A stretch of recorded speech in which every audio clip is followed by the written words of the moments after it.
Good morning students. हम भारत की खोज का चैप्टर 3 सिंधु घाटी सभ्यता कर रहे थे, उसे आगे कंटिन्यू रखते हैं। ईसा पूर्व 6वीं या 7वीं शताब्दी में पाणिनि ने संस्कृत भाषा में अपने प्रसिद्ध व्याकरण की रचना की। ठीक है बेटा, जो संस्कृत व्याकरण की रचना किसने की? पाणिनि ने। उन्होंने अपने से पहले के व्याकरणों का उल्लेख किया है। उनके समय तक संस्कृत का रूप स्थिर हो चुका था, एक जगह पे स्टेबल हो गया था। संस्कृत का रूप स्थिर हो चुका था और वह एक निरंतर विकासशील साहित्य की भाषा बन चुकी थी, यानी कि अनेक कवि लोग या लेखक लोग इसमें साहित्य की रचना करने लगे थे संस्कृत में। पाणिनि आज भी संस्कृत व्याकरण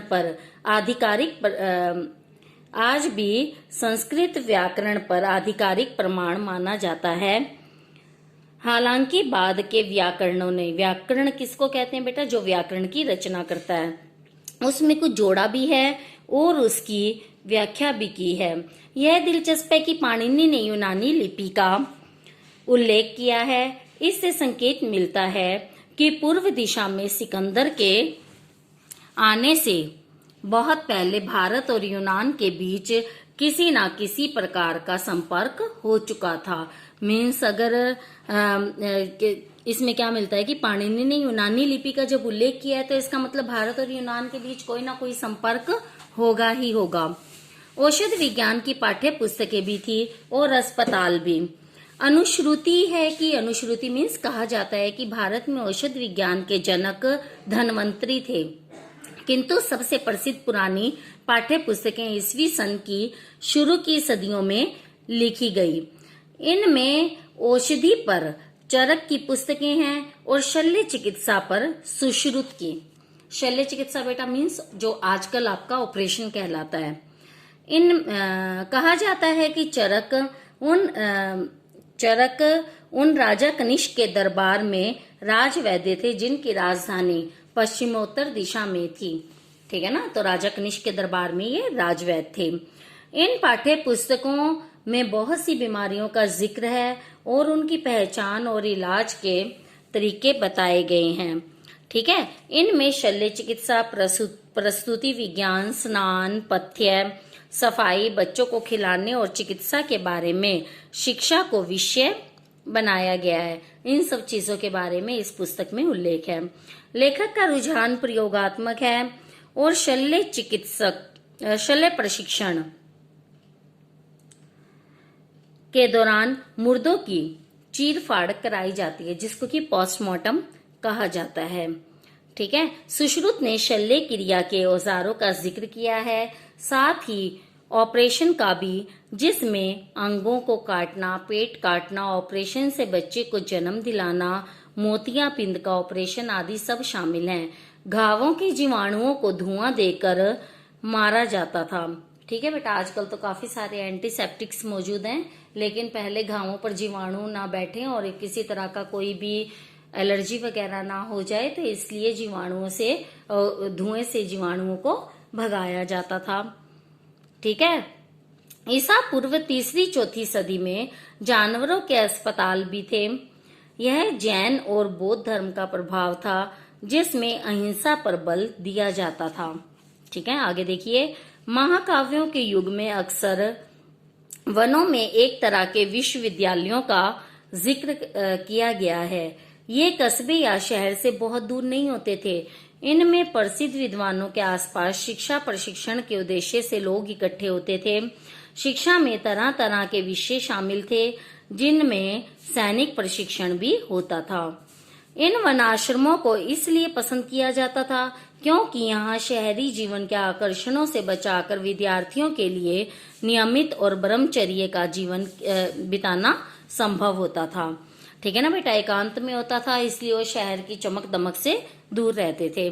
कुछ वर्ष तक यहाँ प्रशिक्षण के बाद उनसे अपेक्षा की जाती थी, मीन्स उनसे उम्मीद की जाती थी कि वे वापस लौटकर गृहस्थ और नागरिक जीवन बिताएं। ठीक है ना बेटा, ब्रह्मचर्य मीन्स शिक्षा के दौरान वे विवाह नहीं कर सकते थे, लेकिन शिक्षा पूरी होने के बाद उन पर गृहस्थ जिम्मेदारी होती थी कि वो शादी करके अपना घर बसाएं और अपनी गृहस्थी के निर्वाह का पालन करें। ठीक है, इन वन शिक्षालयों में प्राय छोटे छोटे गुट रहते थे। गोकी का मतलब जोकी। इस बात के संकेत मिलते हैं कि लोकप्रिय अध्यापक बड़ी संख्या में विद्यार्थियों को आकर्षित करते थे। आगे ध्यान दीजिए बेटा, बनारस हमेशा शिक्षा का केंद्र रहा। बुद्ध के समय में भी यह प्राचीन शिक्षा का केंद्र माना जाता था, किंतु उत्तर पश्चिम में आधुनिक पेशावर के पास एक प्राचीन और प्रसिद्ध विश्वविद्यालय तक्षशिला था। यह विश्वविद्यालय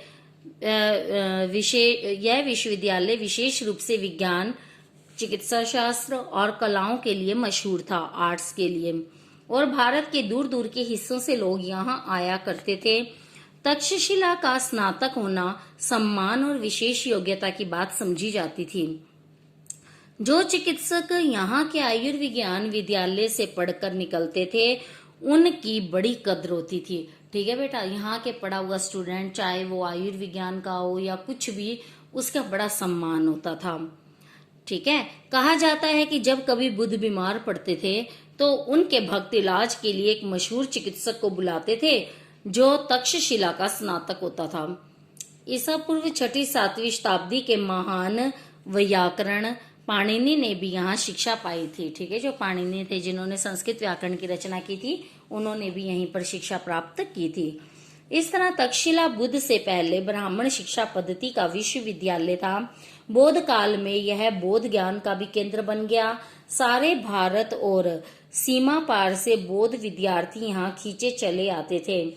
वह मौर्य साम्राज्य के उत्तर पश्चिमी सूबे का मुख्यालय था। उस सुदूर अतीत के भारतीय कैसे थे? हमारे लिए इतने पुराने और इतने भिन्न समय के बारे में कोई धारणा बनाना कठिन है। फिर भी हमें जो जानकारियां उपलब्ध हैं, उनके आधार पर एक धुंधली सी तस्वीर उभर कर सामने आती है कि वे खुले दिल के, आत्मविश्वासी और अपनी परंपराओं पर गर्व करने वाले लोग थे। रहस्य की खोज में हाथ पांव मारने वाले, प्रकृति और मानव जीवन के बारे में बहुत से प्रश्नों से भरे, अपनी बनाई हुई मर्यादा और मूल्यों को महत्व देने वाले, पर जीवन में सहज भाव से आनंद लेने वाले और मौत का लापरवाही से सामना करने वाले लोग थे। मीन्स काफी दिलेर थे, जो कि मृत्यु से भी नहीं डरते थे। ठीक है ना बेटा, आगे देखिए महावीर और बुद्ध। अब इनके जीवन के बारे में देखिए। वर्ण व्यवस्था।